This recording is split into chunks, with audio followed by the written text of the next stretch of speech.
Mère Marie-Branham vous bénisse richement. Nous remercions le Seigneur pour sa grâce, parce qu'il nous a gardés en vie et il nous accorde encore aujourd'hui l'opportunité de pouvoir s'adresser à son peuple. Personnellement, je remercie le Seigneur parce que je me tiens encore ici debout pour pouvoir parler au sujet de ce grand être surnaturel appelé le Dieu Tout-Puissant, révélé en ces temps de la fin. Je tiens ici d'abord à saluer le peuple des dieux tout entier, l'Église universelle des dieux du message du temps de la fin dans le monde entier, chaque pasteur en son nom propre avec son groupe, chaque missionnaire, chaque frère, chaque sœur. Je vous salue puisque nous sommes aujourd'hui le 31 janvier 2024. Donc c'est la fin du premier mois de l'année et donc nous étions encore au début de l'année et il y avait encore possibilité de donner les souhaits et de saluer, soit de souhaiter une joyeuse année à tout le monde. Mais comme le dit le Seigneur, nous ne dirons pas ici joyeuse et heureuse année, mais nous dirons que le Seigneur vous bénisse pendant ce voyage durant toute cette année 2024. Que le Seigneur soit avec vous. Et de ma part, comme je veux profiter pour ce moment de souhait, de vous dire que nous reprenons ici avec nos séries d'enseignements de base que nous appelons communément Sunday School. Je sais que vous étiez nombreux à me demander et je vais encore m'excuser du désagrément avec la partie 5 de Sunday School où il n'y avait pas la voix. Et quand je voyais le nombre de vues, les gens qui pouvaient juste voir les images et les gestes, ça me faisait mal. Je voyais que les gens ont l'amour de Dieu dans leur cœur et ils portent beaucoup d'intérêt pour la parole de Dieu. Que le Seigneur vous bénisse. Qu'à cela ne tienne, je vais revenir après à la 5e partie là. Mais pour aujourd'hui, nous allons juste récapituler un peu sur ce que nous étions en train de parler. Nous étions en train de développer tout ce temps-là sur les 3 grandes et principales dispensations que Dieu avait arrêtées dans le temps pour le salut de l'humanité. En des termes courts, on avait parlé sur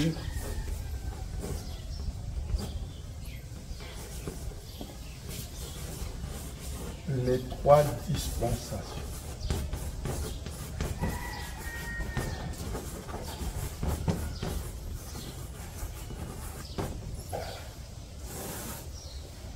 Trois dispensations de quoi? Nous tirons notre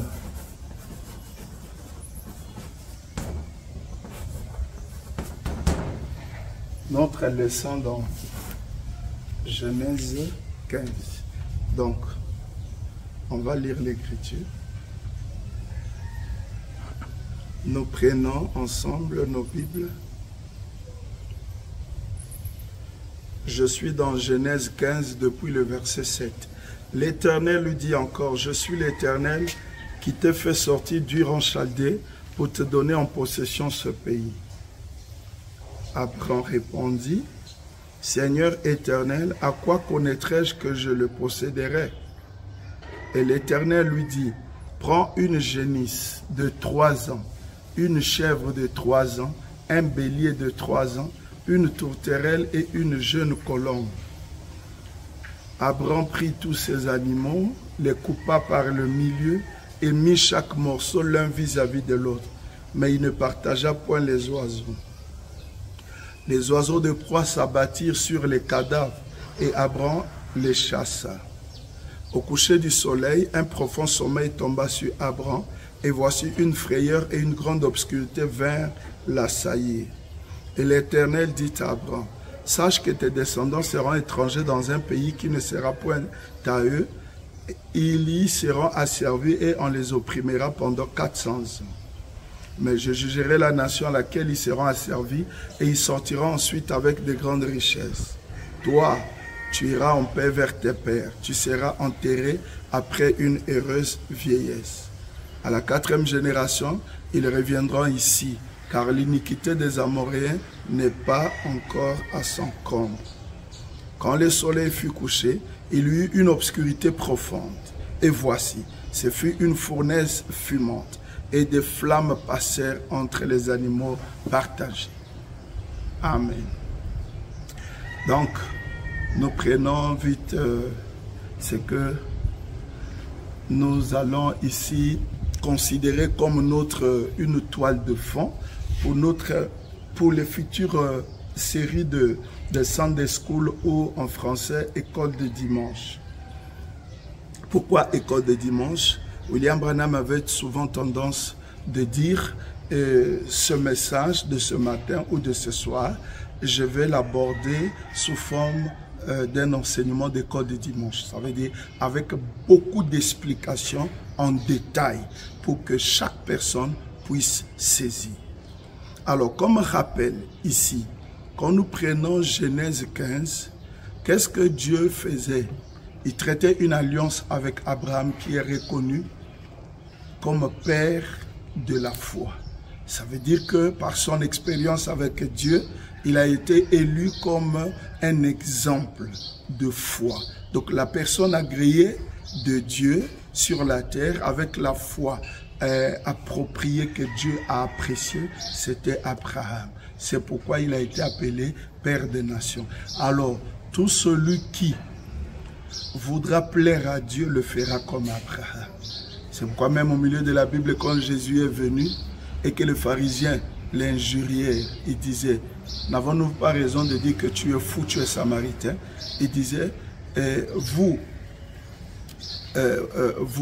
si vous ne croyez pas ce que je suis, vous mourriez dans vos péchés. Et ils ont dit, nous, péchés, nous sommes semences d'Abraham. C'est là où Jésus dit, si vous étiez semences d'Abraham, vous m'auriez cru. Donc, le problème ici, la certification que quelqu'un, fils ou fille de Dieu, il doit avoir la foi comme Abraham. Il doit croire comme Abraham. Comme Abraham a reçu son appel et son salut. Ici, Dieu était en train de projeter quelque chose. Il voulait montrer qu'il va sauver son peuple.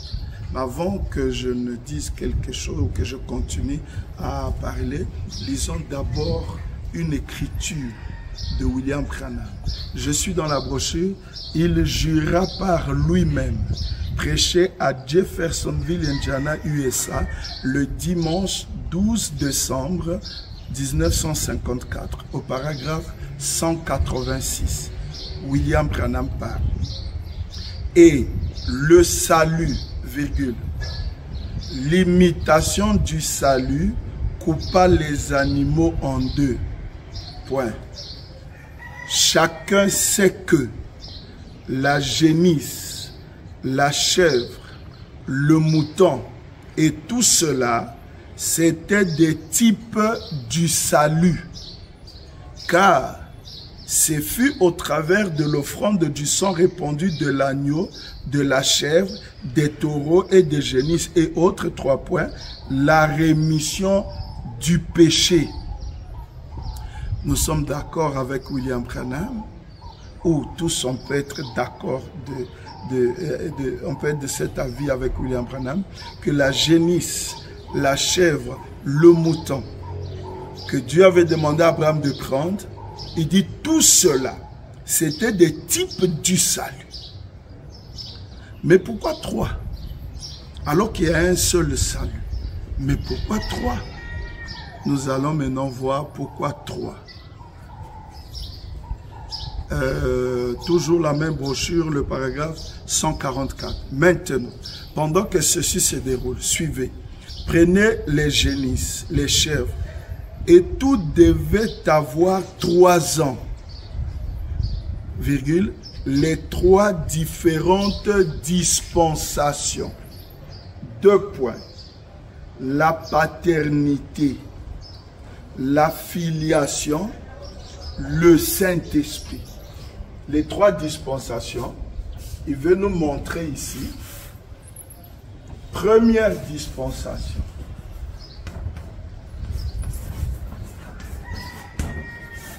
Première dispensation. Il dit, c'est la paternité.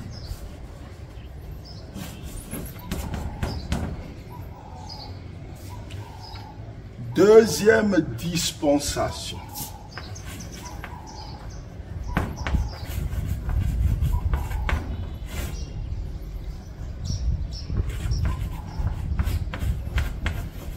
La filiation.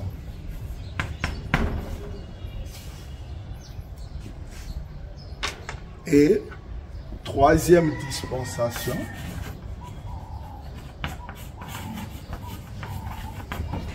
il dit le Saint-Esprit.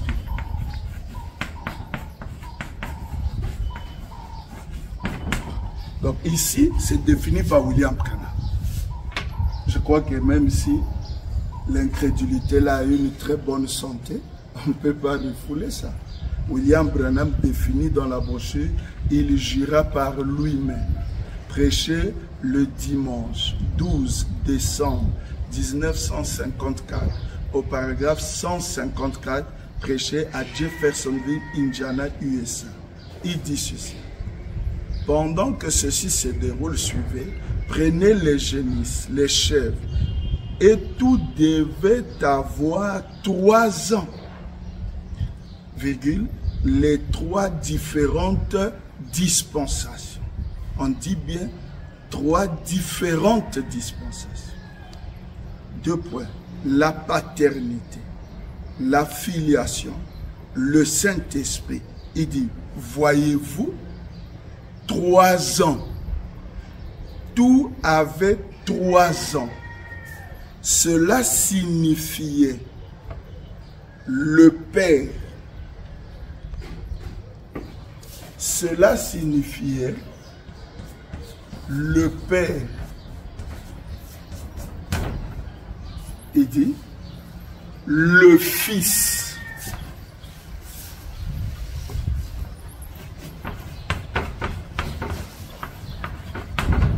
Et il ajoute le Saint-Esprit.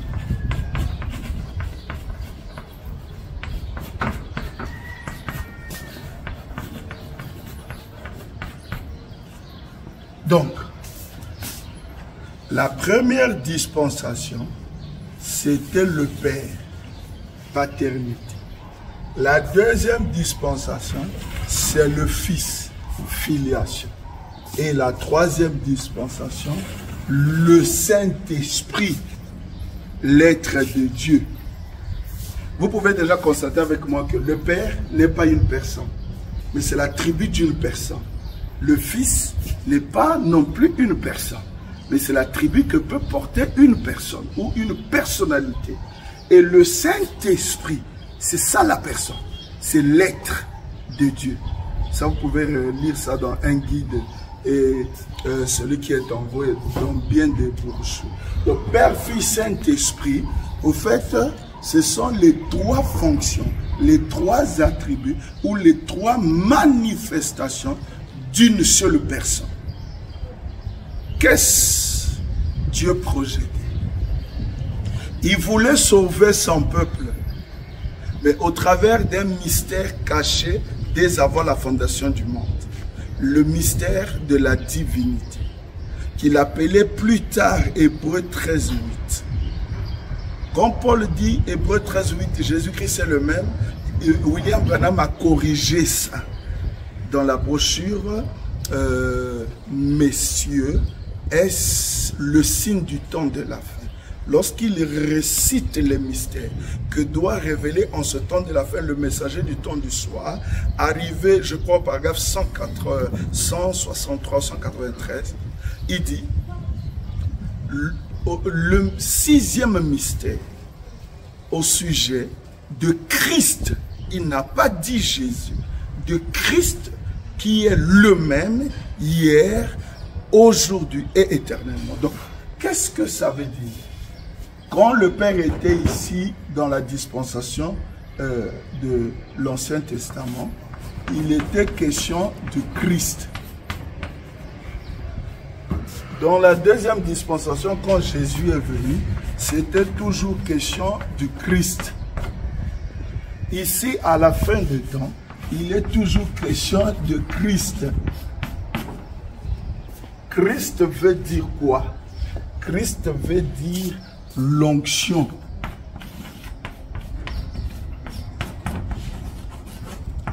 On l'appelle le ouin. On l'appelle le Messie. Là, il n'y a pas le nom, le prénom de quelqu'un, hein, ce n'est pas le nom propre de quelqu'un. Ce sont les fonctions, ce sont les attributs appartenant à une seule personne.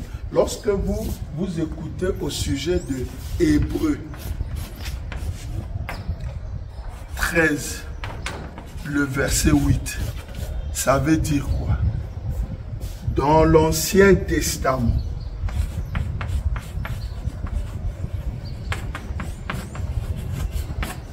il s'agissait de Christ. Il dit ça dans la brochure, le 3e Exode. Dieu, oignant, par le même système ouin, il prend quelqu'un. Maintenant, quand vous prenez dans Messieurs, quel leur est-il? Le paragraphe 193, il dit, voyez-vous, Apocalypse 10, 1 à 7, le mystère est accompli. 2 points. Autrefois, avec Moïse, c'était Dieu en Moïse. Puis, c'était Dieu en Christ, donc Jésus. Et il dit, aujourd'hui, le même Dieu dans le Saint-Esprit. Il dit, le mystère est achevé. Donc, Apocalypse 10, 1 à 7, c'est égal à Hébreux 13, 8. Si vous prenez aussi dans la brochure, Dieu confirmant sa parole. Le paragraphe 264. Il dit, voyez-vous, Hébreux 13, 8, le même hier, il dit, quand Moïse était là, il parlait. Le même aujourd'hui, il dit, quand Paul parlait, donc il fait allusion au temps de Christ. Il dit éternellement, aujourd'hui. Parce que les gens, ce qui rend la chose difficile, parce que l'apôtre Paul avait appliqué la chose en rapport avec son âge. C'est là où il a dit, Jésus-Christ est le même. Au fait, c'est une erreur. Parce que dans la brochure, le 7e sceau, William Branham dit, tous les messagers et prophètes n'ont pas révélé les mystères dans leur vrai sens réel. C'est pourquoi, à l'ouverture du 7e sceau, quand celui-là viendra, il viendra d'abord corriger, rectifier les choses qui n'étaient pas dites de la bonne manière. C'est pourquoi William Branham s'est donné la permission de dire, comme Paul disait, Hébreux 13, 8, Jésus-Christ le même. Il dit c'est faux. C'est Christ partout. Christ le même. Partout c'est la même onction. vous allez comprendre. Il dit ceci. Dans l'Ancien Testament, il y avait un autre corps. C'était le corps appelé Moïse, que Dieu a utilisé. Mais il a oué de Christ, que vous appelez la colonne de feu. Voilà. Maintenant, dans le Nouveau Testament,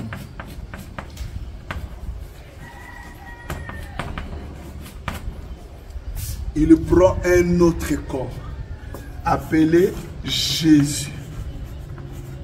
Quand vous voyez Jésus le Christ, ne confondez pas partout, vous verrez Christ, vous allez remplacer par Jésus-Christ. Non, non, non. Jésus-Christ, ça veut juste dire Jésus le ouais. Son nom, c'est Jésus. Christ, c'est sa fonction. Il était ouais. Voilà. Donc, l'Ancien Testament, Moïse, la même onction. Le Nouveau Testament, le corps, la personne change, mais la même onction. Et ici, dans le Troisième Testament, je crois que ce n'est pas difficile pour vous. L'écriture est dans... Messieurs, nous voudrions voir Jésus prêcher le 24 décembre 1961. Vous verrez ça au paragraphe 24. Et beaucoup le savent. Que au temps où nous sommes, William Branham dit il a donné ces choses en 3 testaments. Le premier testament, c'était l'Ancien, le Nouveau Testament. Et nous sommes au 3e testament. Le corps change encore. On n'a plus besoin de ce corps-là de Jésus. Si vous voulez l'écriture, je vais donner. Dans la brochure, la sémence de discorde. Ça, les prédicateurs en jouent avec.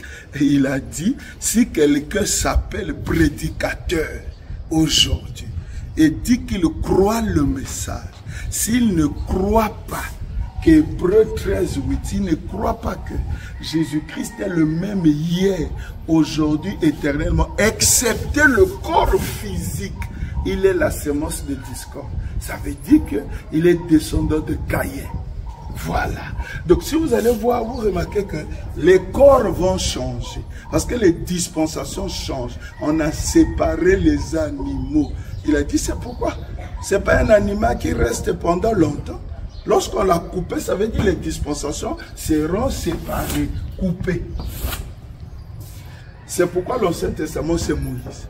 La même colonne de feu. Quand Moïse part, Jésus-Christ vient. Et vous allez remarquer que quand Moïse, avant d'aller, il fait quoi? Il annonce Jésus. Deutéronome. Votre Dieu suscitera un prophète comme moi. On ne dit jamais, votre Dieu suscitera Dieu. Oh. On ne dit pas Dieu. On ne dit pas, il suscitera le Messie. Il dit, il suscitera un prophète comme moi. Pourquoi prophète? Parce qu'il dit, quand Dieu vient, il est toujours prophète. C'est ça. Voilà. Donc Jésus-Christ à son tour doit faire comme Moïse. Avant de quitter, il nous promet dans Luc 17, 30. Il dit, quand le monde aura l'aspect de Sodome et Gomorrhe, le Fils de l'homme viendra. Frère Branham dit, le Fils de l'homme, dans la brochure, ne t'appuie pas sur ta propre intelligence, ça veut dire prophète. C'est pourquoi Ézéchiel a été appelé Fils de l'homme, ça veut dire prophète. Donc de même que Moïse a dit, Dieu vous suscitera un prophète. Jésus s'est dit, Dieu vous suscitera un prophète. Or, le prophète là n'est pas un prophète ordinaire parce que les 3 prophètes constituent les 3 messagers. Les 3 grands messagers des 3 dispensations principales. Pourquoi? Pour le salut, l'unique salut, mais représentant 3 dispensations. Je ne sais pas si vous êtes avec moi. Voilà. Ce qui revient à dire que il y a un seul salut, mais Dieu a voulu sauver son peuple en scindant son salut par 3 dispensations. Ce n'est pas pour dire que partout il y avait le salut, parce que ici le sacrifice, c'était le sacrifice des animaux. Vous-même, vous savez que ça ne pouvait pas amener à la perfection. Mais pourtant, ça pardonnait les péchés. Mais superficiellement. Vous n'allez pas me dire que dans l'Ancien Testament, quand quelqu'un menait un agneau après avoir commis adultère ou un péché quelconque, qu'il ne recevait pas le pardon. Dieu, lorsqu'il voyait le sang des animaux, des boucs et des taureaux, il pardonnait. Donc ça faisait l'expiation. Mais pour un moment. Mais puisqu'il y a une loi dans les 3 dispensations, c'est que les dispensations, la dispensation qui n'arrivera pas à mener à la perfection sera remplacée. Et c'est ainsi qu'on a eu maintenant Jésus qui est devenu, que Jean a déclaré être agneau qui ôte le péché du monde. Pourquoi? Parce que les premiers ici, les animaux, n'ont pas amené la chose à la perfection. Mais est-ce que Jésus-Christ, quand il est venu en tant qu'agneau, il a amené la chose à la perfection? Si oui, mais pourquoi changement de dispensation? Donc c'est facile à comprendre. Dès que vous voyez que la dispensation a été changée, dites-vous, écriture ou pas, que la chose n'était pas parfaite. C'est pourquoi je vous ramènerai dans Hébreux 6. Le verset 3, 1, commençons au verset 3, Paul dit, abandonnons l'évangile de Jésus-Christ. Pourquoi abandonner ça? Tendons à ce qui est parfait. Parce que Jésus-Christ aussi, son sang n'a pas amené à la perfection. Mais ça pardonnait le péché. Oh, ce qui vous embrouille, quand vous voyez, Jésus a pardonné le péché, vous sautez déjà. Mais non, mais ici aussi, Aaron vous dira que lorsqu'il allait dans le Saint des Saints, ça pardonnait le péché. Mais c'est ça. Mais les saints là sont entrés au ciel. Pourquoi? Mais sous cet agneau. Mais malgré qu'ils sont sauvés, ils doivent attendre à la 6e dimension. Ceux d'ici aussi, les pierres et autres, malgré qu'ils ont eu le sang de Jésus, ils doivent attendre encore. Ils attendent qui? Le vrai agneau. C'est pourquoi on parle du véritable agneau. Voilà. Véritable agneau. Apocalypse 10, 1 à 7. Mais pourquoi ici, là-bas, le véritable? Parce qu'il y a eu des agneaux. Or, ici, c'était le prototype d'agneau. Jésus était le type, mais ici, c'est l'antitype. Et pour aujourd'hui, on peut s'arrêter là, je ne sais pas. Sinon, je peux continuer. Mais sinon, si vous prenez ça, et la prochaine fois, maintenant, on va développer pour voir le véritable. Parce que, comme Moïse a donné, pour les pharisiens, ils disaient que c'était bon. C'est pourquoi ils ont cherché à combattre Jésus-Christ et les disciples. Mais pourquoi vous voulez changer les choses? Mais ce que Moïse avait donné, c'était déjà parfait. Jésus leur a dit non, ce n'était pas parfait. Car moi, je suis le vrai pain que votre Dieu vous a envoyé. Ah, blasphème. Et de même, l'esprit qui était dans les pharisiens est revenu aujourd'hui dans les chrétiens. Qui sont fanatiques de Jésus par ignorance. C'est ça l'église en erreur. Maintenant, quand on leur montre le véritable, par exemple dans la fête de trompette 275, William Branham dit, la véritable expiation. Voyez-vous? Donc l'expiation des animaux a été placée momentanément, partiellement. Ça devait être changé. Et celle de Jésus-Christ a été placée, mais momentanément, ça devait être aboli et changé, puisque la loi retenait. Les dispensations doivent être changées parce que les animaux ont été coupés. Et la véritable ici, c'est pourquoi. Ici et ici, il n'y a pas Dieu. Dans la brochure, l'original, paragraphe 73, William Branham dit, Moïse et Jésus n'étaient pas les dieux par eux-mêmes. Donc on les a fait Dieu. C'est pourquoi Moïse, je te fais Dieu pour Pharaon. Et Pierre a dit dans Acte 2, 36, c'est Jésus que vous avez crucifié, Dieu a fait de lui. Ce sont des dieux fabriqués. Voyez-vous? C'est pourquoi le véritable ici. C'est pourquoi lorsqu'il dit Père, Fils, Saint-Esprit, ce ne sont pas 3 dieux. C'est l'unique Dieu, la personne, mais représentant 3 dispensations. Que le Seigneur William Branham vous bénisse. À la prochaine. Merci.